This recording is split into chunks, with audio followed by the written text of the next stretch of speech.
Yeah. Uh-huh. You know what it is.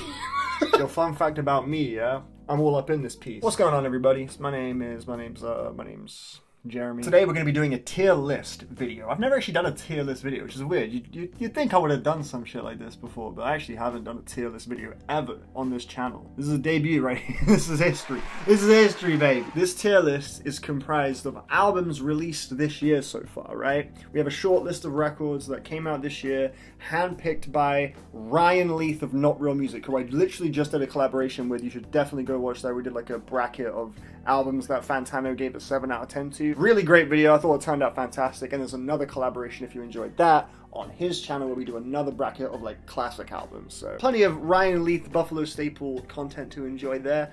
Go check those out if you haven't already. But for now, we are going to fill out this man's tier list. And I'm not sure how many albums there are exactly. I've not listened to every single one of them. It's an insanely random short list of albums. I don't even know what this first one is. I don't know what that is. I could not tell you that album. Hey, look, Ryan, if you were trying to make like a general short list of the most significant or like defining albums of the year so far, you did a trash job, bro. It's just a random bunch. That's all I'm saying. But hey, I see me. That's pretty cool. That's pretty cool. I see me. I'm on here. That's nice. That's nice. Thank you for thinking of me when doing this. I mean, hey, shit. I guess I shouldn't complain of the picks when I'm literally one of the picks. We also have Kareem, I see. My guy. Let's just get started, no more wasting time. So I actually don't know what this first one is. I'm gonna have to maybe add another section. Like, how do I even do that? Like, how do I add a row below? Yeah, here we go. I figured it out. N.A. So these are the albums. In the N.A. section, these are albums that I don't know about. So whatever this one is, yeah, that's getting N.A.'d. First up, Scaring the Hose by Danny Brown and JPEG Mafia. Oh, what an album, right, guys? What an album. One of the most talked about albums this year, and this is going to be the part of the video where most of you guys stop watching because your boy has got to be honest, and I'm putting this album in awful. Bad doesn't cut it. Bad doesn't cut it. I got to go a step further. I very much dislike this album. I'm crushed to say that. You don't understand. You guys know me, right? Y'all that have watched my channel, you guys know how I feel about JPEG Mafia and Danny Brown. You guys know I love them, like, passionately, right? Yeah? Cool. So you'd think I'd be all over this album, but I'm gonna keep it real. I was not fucking with JPEG's production on this album. I was thinking about, like, why do I not like it? Oh, is it the mixing? Is that the problem? Is the rapping not doing it for me? Are the songs just not there? Like, what is the thing that is stopping me from enjoying this record? And I thought about it, and I was like, you know what?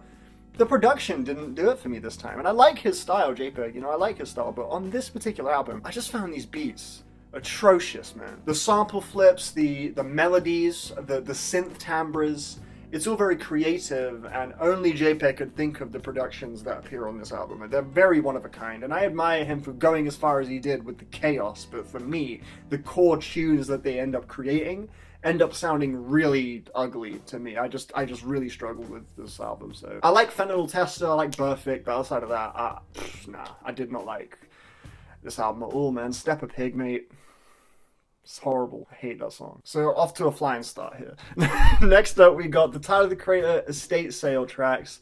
I'm quite happy to pop this in excellent, you know. I thought these songs were really great. Doing a good job of actually delivering more of what made that last album so fun to listen to, but also kind of showing some deeper layers too. Tracks like Sorry Not Sorry, Heaven to Me, kind of tapping into more of that sentimental Tyler, which is quite nice, you know, on an album that was mostly very, you know, very hip hop and unashamedly mixtape-ish, very braggadocious and stuff like that. That's always fun to listen to. I love Tyler's cadence, and his approach to like a banger beat is so cool. Like, I don't know what 808 that is that he does on like Juggernaut and like Dogtooth. Not Dogtooth, Stuntman. But it has that real rumble to it. It's so crazy. I definitely Pharrell inspired, like with the drum choice there. Like the way the kick just sort of has like a little rumble going on. I love that, man. It sounds fantastic. Vince Staples as well on that beat sounded so good. Yeah, it wasn't a single miss really out of those B-sides. They were all just class tracks, like, and really well composed as well. The Madlib beat, that sample, man, sounds so angelic. Yeah, I've got no issue putting this in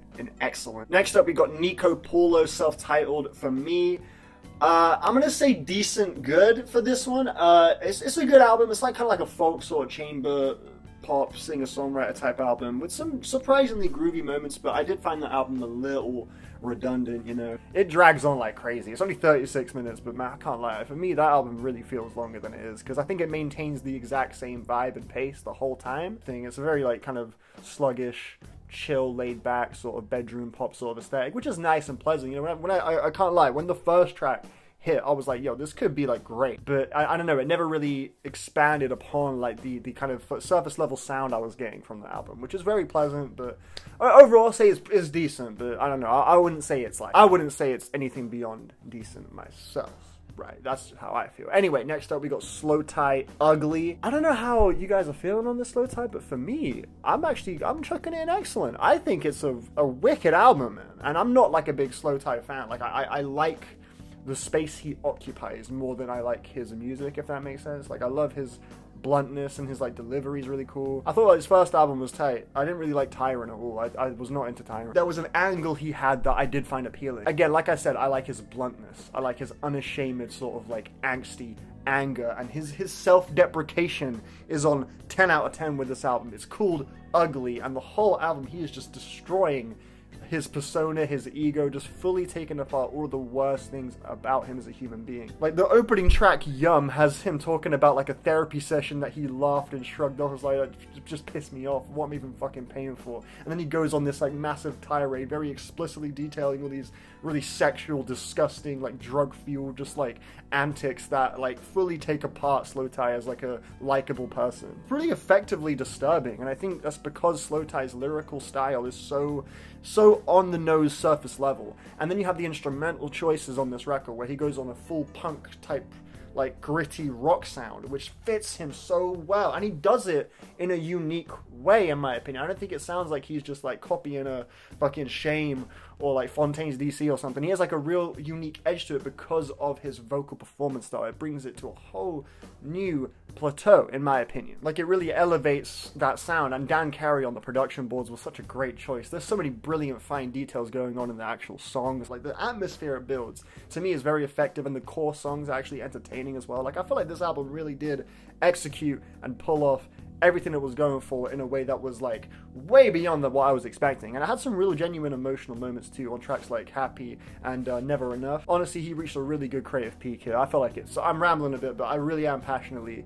a fan of that album, so I feel like I gotta say my piece. But anyway, man, we're gonna get some real positive ones. I see these next four, but I'm just gonna save you some time. These next four are all going here, bro. Kaleila's album has got some of the most gorgeous electronic production I have heard all year. It is so stunning, man. I was way too dismissive of it on my first two listens. There are so many beautiful, intricate textures and layers happening in the production on that album. Like every time I hear it, I peel back so much from it. Like it really does sound like years of work, and I know she took a sweet time following up the debut, which was already a great album, but she pulls back the pop sensibilities of her music and really lays on thick like the Burial style, like two-step garage sort of electronic sound in a way that's really enveloping and at points chilling.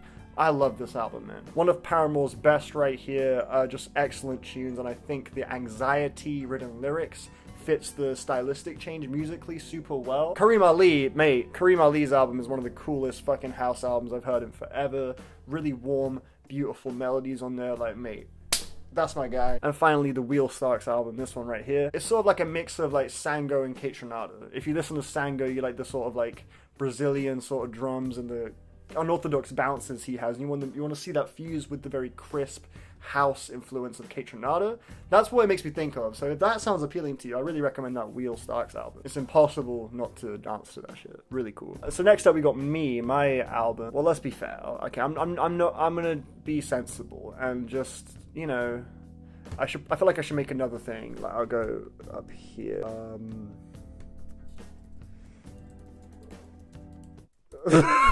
Alright, I'll just pop it in NA, you know.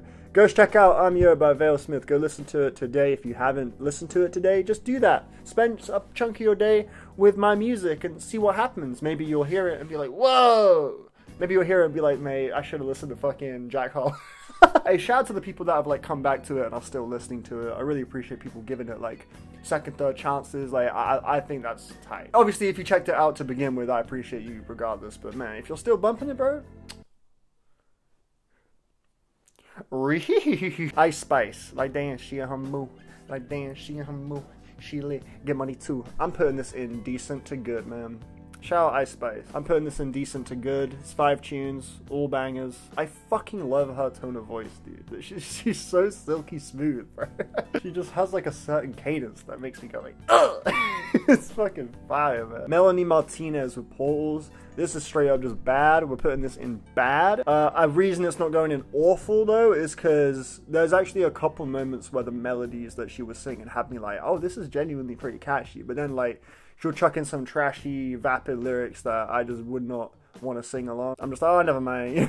The song just fell apart. But overall, like, it was not as aggravating to me as Scaring the Hose was. So I'm going to go ahead and put it in bad, which is probably going to be blasphemy to plenty of you guys. But please, like, be okay with that. Like, just don't worry. It doesn't matter, okay? That is how I feel. And if you want to, like, try and change my mind in the comments, you're wasting it. Just don't worry about it. Just move on with your life, bro. I'm going to get mad comments that are like, L take, bro, fucking, like, you were sleeping on blah blah blah, like, this is like what do you, like, I'm gonna read that and just continue feeling the same way. So, like, just, if I, yeah, go ahead, say your piece on Scaring the Hose, tell me why it's amazing if you want. That's fine, I'll read it and I'll be happy for you. I'll read that and smile, bro. Like, it's all chill up here in Buffalo Stapleville. Boy Genius, the record, tight album. I'll chuck that in very good, man. I do think sometimes their songwriting style is really hard to take seriously when they're sort of making, like, certain references or using, like, popular phrases. It really clashes with the emotional power for me. Sometimes it takes me out of the music a little bit, but instrumentally this thing sounds wonderful. Phoebe's fucking tone of voice wrecks me, man. It has a certain, like, raspy, like, brittleness that I think sounds exceptional over these type of instrumentals too, because her music's normally a little bit more maybe softer. There was a certain heaviness, not like, it wasn't like heavy, but compared to, like, the individual solo music of each artist involved, Julian Baker, Lucy Dacus, and Phoebe Bridgers, I found it refreshing to hear them on a little bit more of a gritty sound, to be honest. And yeah, overall, I thought it was very good, so I'll put it there. Tennis with Pollen. I'll pop this in decent, good, but mate. We're set in the art like gods, we're gonna find something better. Let's make a mistake tonight, bro. Woo! I do like that song a lot. That's a great song. One of my favorite songs this year. So I will definitely give it some credit for how much I enjoy that track. The whole album, I wouldn't say I would feel particularly comfortable giving it very good. And there's no shade on the album. That's just how I feel when I listen to it. I wouldn't say it reaches the very good territory for me, but I definitely think it is good. And I would say it's probably my favorite of the 3 in the decent to good category as we speak. So I think because of that, I should probably order it according to that, right? So out of these, I'm saying my favorite here is Kareem, then I'll do Slow Tie. Let's order this based off, I'll put Tyler at the end, and then I'll do, yeah, that's looking good, that's looking really good, cool. And then I'll do like that, yeah, cool, that sounds good to me. Black Country New Road live at Bush Hall, I would chuck that in the excellent. I'd put it just in between Kalela and Paramore. Any doubts that anyone had about, like, the band Black Country New Road after the I've forgotten how to speak or what the words. What is his name again? Isaac Woods? Isaac's Wood? Something like that. Is there an S on either of them at the end? Is it Isaac Wood? Is it just Isaac Wood? I can't remember. I don't know. But he left. He was the singer of the band, so that's a pretty important thing to lose.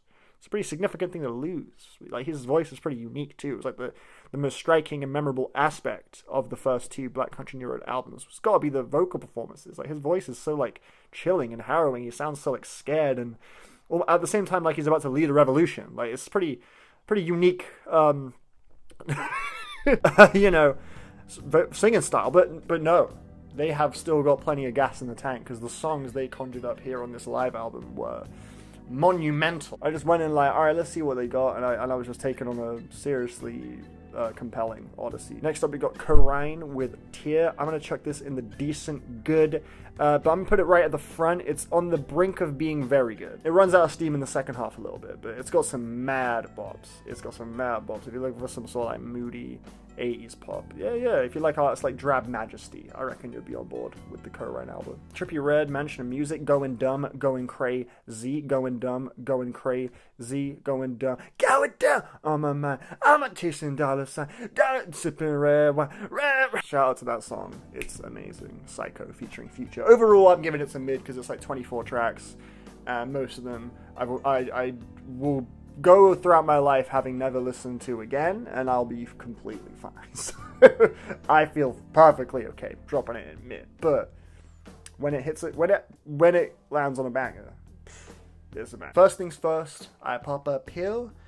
After that, crack a seal, then I go right out your heart. Kids don't try that shit out, huh? That's been sort of feel. I've been getting super real. And it's on a alone. Send me that home alone. I must smell like death. Am I too high? Yeah, I'll start a ride. Yeah, mommy, don't try. Yeah, yeah. I get so high I can fly. I've been out of the world. Yeah, ain't asked no questions on the ride. Lil Yachty, let's start. It's between Kalela or I gotta give it to Kalela. I'll give it to Kalela, but it's close. I'll give the edge to Kalela, but that Lil Yachty album has very much remained entertaining. First listen, I honestly was not on board with it. I can't lie. The first listen, I was like, nah. Weirdly enough, it wasn't even due to his voice, because I know a lot of people that don't like it. They're not into it because of how he sounds, like his voice over the type of production. But actually, on the first listen, I just wasn't feeling the production. I thought the drums just sounded flat. I wasn't really sold on the psychedelic rock sound he was working with. Took a few listens for me to really like tap in. And when I tapped in, oh baby, I tapped in. Because the actual core tunes ended up really winning me over, like Drive Me Crazy is so good, man. Come on, running out of time as well. I've officially lost vision. Absolutely bombastic track right there. Even like Pretty, which is a little bit more of a goofy track. It's like, mate, Lil Yachty just owns that song, man. The little yeah, I still don't really like the first song very much. I think Black Seminole is a bit of a naff opener, personally. Although I do like that part where it waits a little bit and then Lil Yachty's like, now, and then it just fucking explodes. That bit's really cool. The reverb on his voice is way too strong sometimes. That's all I'll say. As far as negatives, that's all I got. But overall, it's a fun record to listen to. It's a genuinely really good take and approach and execution of psych rock. It's not like a gimmicky, like, oh, I'm gonna try a rock album. Like, you know, you get that sometimes with like popular rappers. They'll maybe think, oh, let me just like try some pop punk shit or something, and it's like, it kind of comes off like you're just trying to make people go like, oh, look, it's like you know, this artist doing that now, like Vic Mensa or something with the 93. It's like, what are you even doing, bro? What are you even doing? But Lil Yachty really took the plunge and made a genuinely like compelling, convincing, and really enjoyable psych rock album. I really built a good front to back listen, and I think it's very replayable, well executed, and has got plenty of really memorable standout moments. Like The Ride is easily one of my top 3 favorite songs this year. Making eye contact to suicide. 10,000 gex. Bad. No. No. No, thank you. No way, Jose. I'm good with that one. You can keep that shit. Keep that piece of shit album. Sucks. Nah, man. Nah, come on, bro. You really think I'm about to be over here listening to that? Come on, mate. Get out of here, bro. I didn't even like the first one, man. You can't be... Shouldn't be a surprise that... I didn't even like the first one, so...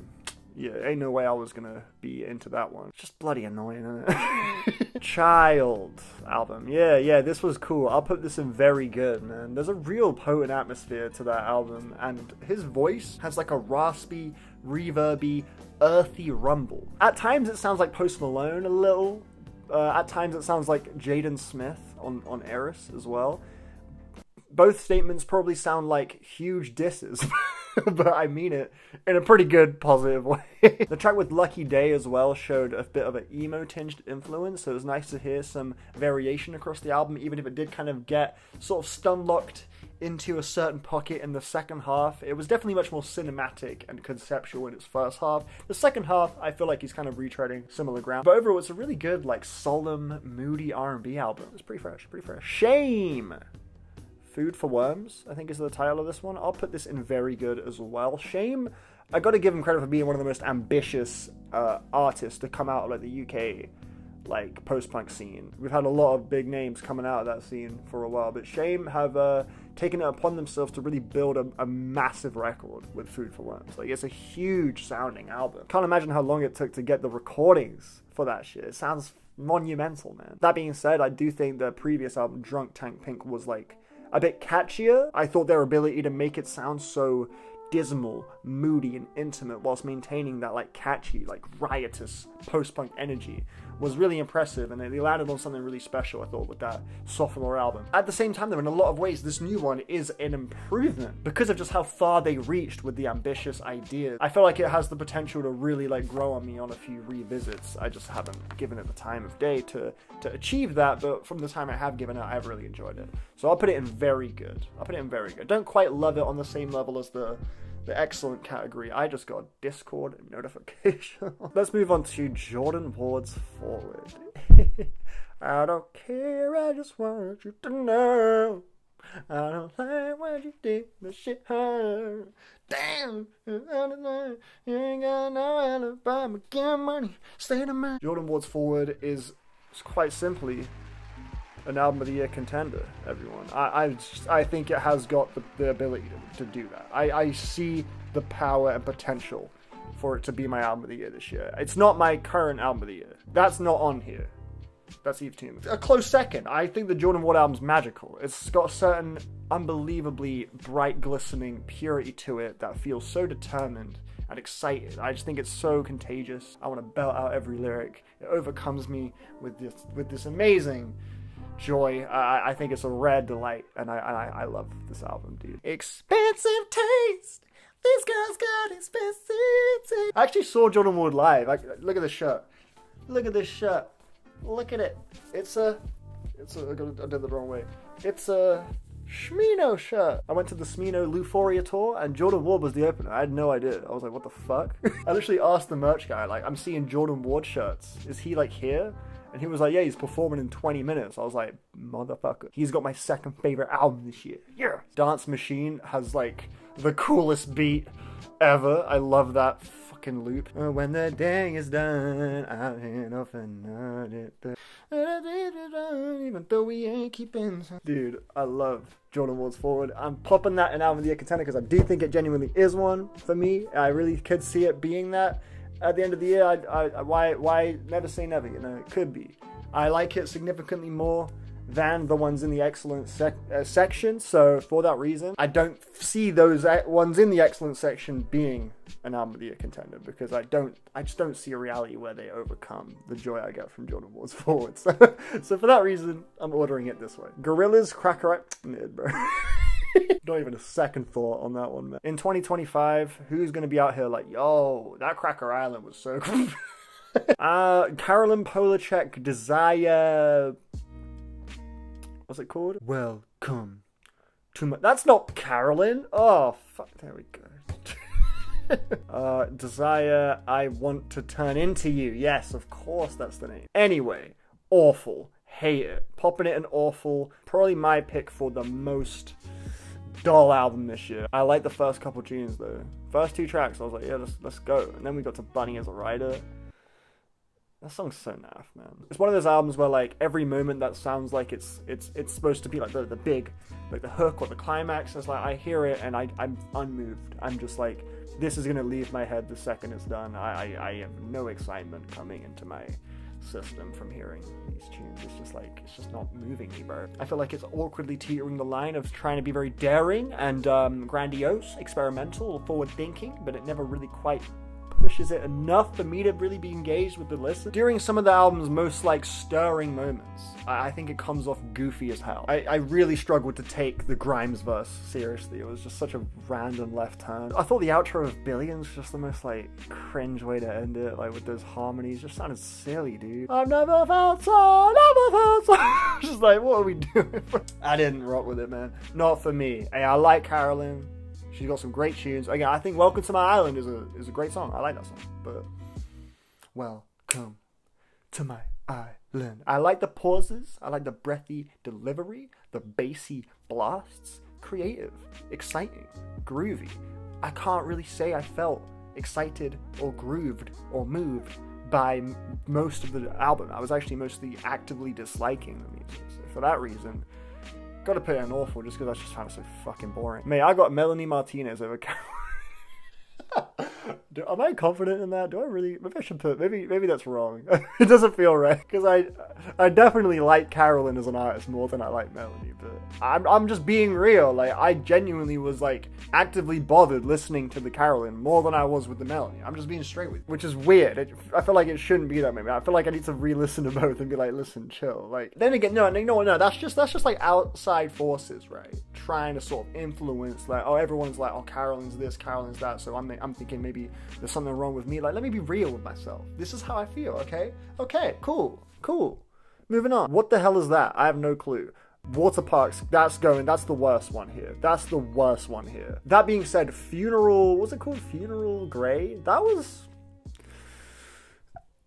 dare I say, okay, kind of a tune somewhere in there, but outside of that, mate, right away, first track, we had like the most default sounding, uplifting, peppy pop punk song, and then he was like, yeah, like, what if we start the album that way before we go to like the dark shit, man? And then the quote unquote dark shit played, which was track 2, and it was the most unconvincing, like eye roll worthy, like woe is me, like emo pop punk. It was so terrible. Yeah, nah, man. Nah, that's a terrible album. That's a terrible album. Sam Smith, Gloria. I'm willing to put Sam Smith in the decent good category. It's a very earnest record. They tapped into some real inner feelings, looking inward and expressing passionately for a course of an album that overall had some lows, but generally was very intimate. I'm on board, I think they did a great job. Thank you, Sam, for your honesty, and I appreciate you. Some sick vocal performances. I would say it's a tier above mid. I would say there was some value from it that I received that warrants it being above mid. So for that reason, I'll put it in decent to good. That being said, it's probably the one I'm least passionate about out of the decent good section, so I won't move it from where it is now. Skrillex, Quest for Fire, I'm chucking that in very good, not quite excellent, but some true rages on there. I do think it falls off quite a bit in the second half. There's a particular stretch of 3 songs, I think it's Too Bizarre, Good Space, and the Hydrate song. Those 3 I think are bordering on being just really bad. They really signify and indicate the downward slope, which does kind of halt when we hit Supersonic. Because Supersonic's class. The consistency of the albums is a little sketchy in my opinion, but overall, like the tunes, the production, the engineering is magnificent. If you look at the credits for the engineering, it's just packed with huge names, and it's like, this motherfucker really brought out the Avengers to make sure these drops hit, bro. And they hit. By Lord, oh, they hit. Carson can hit all he wants. He can hit. He can. Because you bought him at a low price point. Sorry. I can't wait for May 30th, man. Anyway, on top of that, whilst I do think the bangers do bang very well, I will say that the novelty and joy and thrill of the album does very much hinge on the first few listens. Once you have heard the drops and have experienced that initial, like, goddamn, then the album loses its magic a little, to me at least. When an album is like this, where it's just very banger heavy, like, I feel like that first listen is, like, as good as it's gonna get. Like, it doesn't really, like, grow on you. It's just like, oh yeah, the drop's still cool, but, when I first was exposed to it, that was really, like, the whole power of the album, that's like what it's kind of aiming for, like that when you listen to it, it's like you can tell Skrillex is like, yeah, I want motherfuckers to like really stank face when this drop hits. I want to make this drop sound perfect, get the melodies and the samples like Xena. When I first heard Xena, dude, I was like, get the fuck out of here. Inhale, exhale, man. Highway too high, whoa, whoa, whoa, whoa, whoa. Oh, Tears is my shit, though. That's my favorite one. Tears is crazy. Don't you see the tears? Fever Ray, Radical Romantics. I'm quite happy throwing that in mid, but I'll put it at the front of the mid because it has got Candy, which I think is wonderful. That slinky-ass beat on Candy with that gorgeous melody. What a lovely little tune. I would think of a melody like that. Like, that feels like a melody that would appear on a vale-smith record. I right away connected with that song, but I found the rest of the album to be pretty, I'll use the word uncomfortable. Really creative sound choices. Fever Ray's vocals very, unique, but very rarely did I find myself being entertained by them. There's a real claustrophobia going on that you're either on board with it or not, and I'm kind of on the negative side there. Don't know what this is. This is Black Thought's album, which I need to listen to again, but I'm happy to put that in very good. Let's order the very good. Let's go Shame at the front. Then we'll go Skrillex second, Boy Genius, and I'll put Child at the back. Can someone help me out? track 1 on the Black Thought album. I was looking up the sample because I recognized it, but I couldn't place it. And it's like a Shabba Rank sample, right? I was thinking, okay, what other song uses this sample? I know a song that has the same sample, but I just could not for the life of me place it, and it was infuriating. And I googled like crazy trying to find what it was, and all of the songs that it would come up with, like, I just, it wasn't that. It was not that. Like, I was going insane. Can somebody in the comments, like, tell me what I'm thinking of when I hear the first track on that Black Thought album? Because I know it's, like, a known thing. I'm like, what the hell is that? I've heard that somewhere. But it wasn't any of the ones that it kept showing me. Like, I think it said Shabba by A$AP Ferg. It's not that. What the hell is it? It was driving me insane. If someone can, like, freaking figure that out for me, I would be so grateful, because it was making me go crazy. Next up, we have Miley Cyrus. I haven't actually heard that yet, so I'm just going to skip straight into Lana. The Lana album is pretty cool. I think I'm going to go very good, but I'm going to pop it at the very end of the very good, because, okay, look, I like the album. I do. I think it's maybe her best. Maybe her best album. Obviously, the main contender for that spot that is fighting for the title of the best is, Norman fucking Rockwell has got some incredible tracks on it. There's something about the intimate kind of stream of consciousness spiraling out of control songwriting style she goes for on this new one that I'm feeling, man. Like, it has a real intimacy to it that works for me. That being said, fuck me, is it long? I like that she's in a place where she seems less and less concerned with the length and just being a scattered sort of messy, like, album. Like, I think that's cool. You know, it's a very confessional, authentically sprawling, you know, album. Like, some of the stories, some of the more personal moments, they're pretty moving, and it's just got some random detours that I kind of like shimmy shimmy Cocoa Puffs, shimmy shimmy. There's a Venice Bitch remix at the end. Like, why? I don't fully know. Maybe she's saying, like, maybe she's like looking at that more like lavish sound, that time of her life, the Norman fucking Rockwell era where everything was so grandiose and luxurious sounding, and sort of spinning it and maybe poking fun at it because she's now in a more fragile play. I don't know how to interpret that, but it's random, and I kind of like it, I think. It's got some songs I'm really not on board with, like Peppers to me was really naff, but it's got some gorgeous ballads on it, man, like Kintsugi and Candy Necklace and fucking Paris, Texas, bro. The one with Father John Misty, I'm into. The first couple tunes are really good. The highs are real good, man. I think it's a lovely listen. I just think it would have benefited from being condensed and maybe more focused. But then again, the strength of the album is kind of in how slapdash it is. So I don't know. I'm torn. Overall, it's got enough of a reaction out of me for me to say I'll put it in very good, as opposed to just like decent. So Unknown Mortal Orchestra, I'll pop that in decent good. What's that tune, man? That Life? Oh my days, bro. I know that song has been around for a while, but I actually only heard it on the album. That Life. The Widow is another really nice track. I do think it does kind of get a little stuck in its loops sometimes. It can feel a little repetitive, and because the sound palette is what it is, it's not the most colorful to me. It's a little squashed, and that's kind of the aesthetic, and it works. You know, it does make the tracks feel pretty uniquely funky, but ultimately, like, when you have tracks that are like 6 minutes long and it's kind of like the same loop like the whole time with a few mild variations, I don't know, I feel like it can lose my attention pretty quickly. But at the same time, it's a beautiful celebration of both new and old Unknown Mortal Orchestra. It's a very earnest record with a lot of lovely grooves on it, and it's hard not to listen to it and just feel like a nice, warm, comfy sensation. So I'd say it goes in decent good, but I'll put it right at the top, right there. Paranule, I still haven't listened to. I need to listen. That's like the next, that's the one on the list next I gotta check out is Paranule. But we're gonna end things off with Jessie Ware's That Feels Good, and I'm popping this in the mid, but it's very much at the top of the mid. The high moments on that thing are really cool. Like I thought Free Yourself was crazy. Track 4, and that was another one that was more like kind of slower cut. Really beautiful instrumentals. The whole album sounds great. Like, it sounds really good, right? But mate, you don't have to make every song like 5 minutes, man. Like, I'm so over like every track like 2 minutes before they're done. I'm just like, okay, yeah, cool, it's a good pop song, the melodies are sweet, but I don't really feel much of it, you know?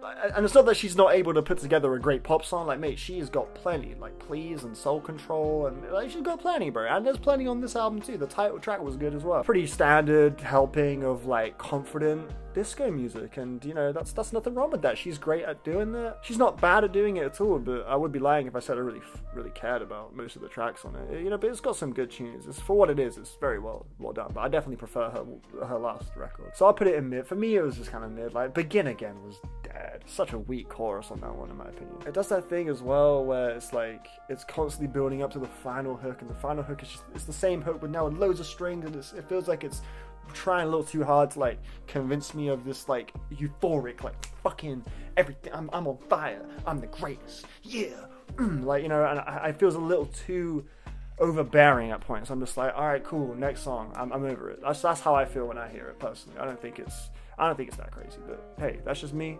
I feel like a lot of people will probably love this album, and that's great. I encourage you to love this album. Out of all these albums, my favorite is definitely Jordan Ward's Forward, bro. And as we get older, so good, man. Such a beautiful fucking album, man. Flights, bro. Oh,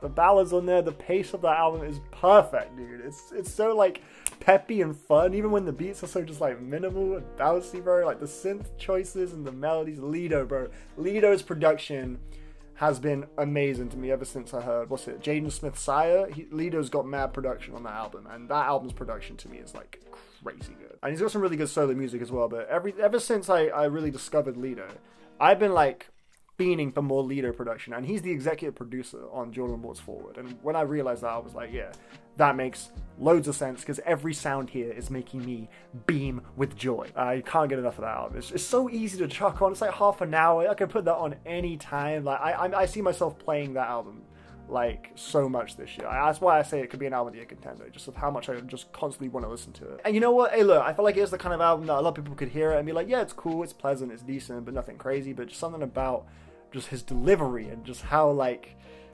bursting with excitement he constantly sounds across the whole album in such an eager and contagious way, back with these gorgeous minimal little playground beats that just feel so deeply rooted in his nostalgia and determination to get the most out of this thing we call life. It's encouraging and uplifting to listen to. It's a beautiful album. It feels very much for himself, but also one that wants you to move forward with your life. That's why it's called Forward, because it's forward, but it's also moving forward.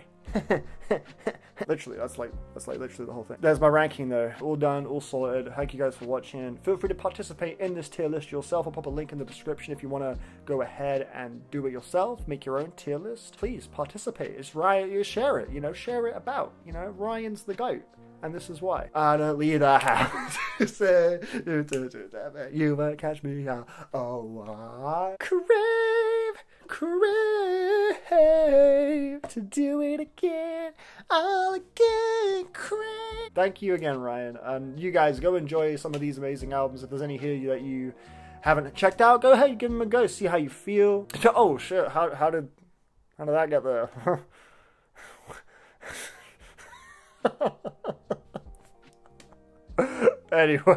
Anyway, ignoring all of that, have a great rest of your day. Yeah, thanks for watching, for real. Subscribe for more, and go check out my my new album. Yeah, out now. Go give it a try.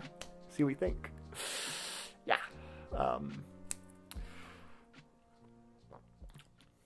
Peace.